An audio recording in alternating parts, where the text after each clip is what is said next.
You step into the jungle, the rain hammering down on your helmet like 1,000 tiny fists. The Trungsun Mountains rise around you, dark and endless, their trees towering like ancient cathedral pillars. Your boots sink into the mud with every step, the stench of rot and wet earth crawling into your nose. Your flashlight beam cuts through the mist but reveals nothing. Only more shadows, more twisted branches. The rest of the squad trudges forward, heads down, rifles clenched. No one talks. Not tonight. The silence feels heavier than the rain. You're Sergeant David Miller and you've survived firefights, ambushes, even artillery fire. But tonight, in this jungle, something feels different. Wrong. It's as if the forest itself is watching. Every rustle in the leaves feels deliberate, like eyes shifting just beyond your light. Then it happens, a sound that doesn't belong. Not the chatter of insects, not the cry of an animal, not even human. It's a low moan, drawn out, vibrating through the ground, deep in the rain. The squad freezes, your breath catches. You turn, counting heads, one's missing. No cry, no gunfire, no warning, just gone. All that's left is a helmet lying in the mud and a rifle abandoned under the storm.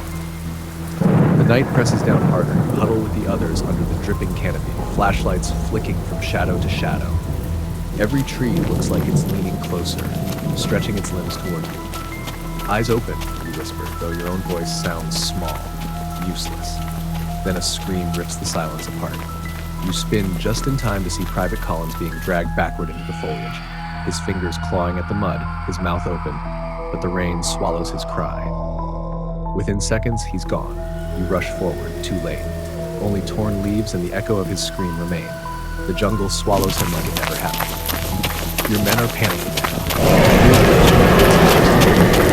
Hearing their breathing, and suddenly, your eyes converge, shapes shift.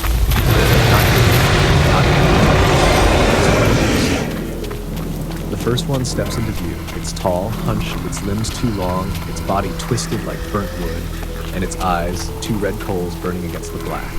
It doesn't belong here, or anywhere. Your men open fire. Rifles flash, shells hit the ground, the figure jerks, shudders, but doesn't fall.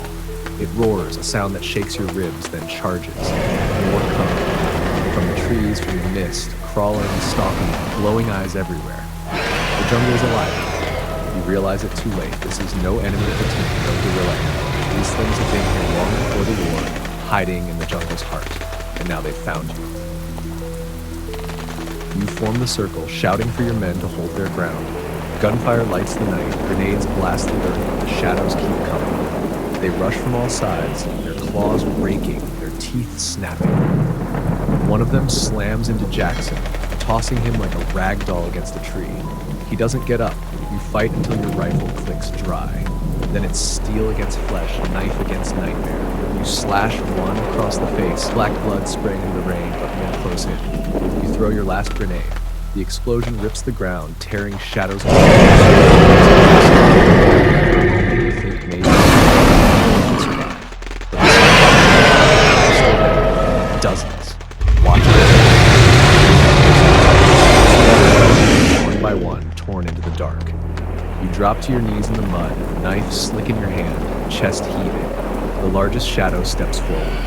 It leans down, breath reeking of rot, eyes burning into yours. It doesn't speak, but you understand. You were never meant to leave this place. And in that moment, you stop fighting. Because some battles aren't meant to be won. The jungle takes you. Days later, airstrikes flatten parts of the jungle. Official reports say nothing. No bodies, no firefight, no squad, just silence. The pilot swears he saw something moving under the trees. Too fast, too strange, but his report is buried, stamped classified, then forgotten. When the war ends, the locals tell a different story. A squad of ghostly soldiers still marches in the jungle. Their eyes are hollow, their uniforms rotting, their rifles rusted. If you see them in the rain, you don't live to tell about it. Some call it folklore, others whisper it's real. Years later, a declassified note surfaces. Unidentified entities encountered, Central Vietnam jungle, recommend no small unit deployment in area. But nothing more, no explanation. Even now, villagers speak of the Valley of Lost Souls. They avoid it. But sometimes hunters swear they find helmets in the mud, still gleaming wet like they were dropped only yesterday. And if you ever walk that jungle in a storm and stop to listen, you might hear it. Boots crunching leaves, a whisper through the rain, and a tired voice in the dark saying, "Keep moving, don't look back."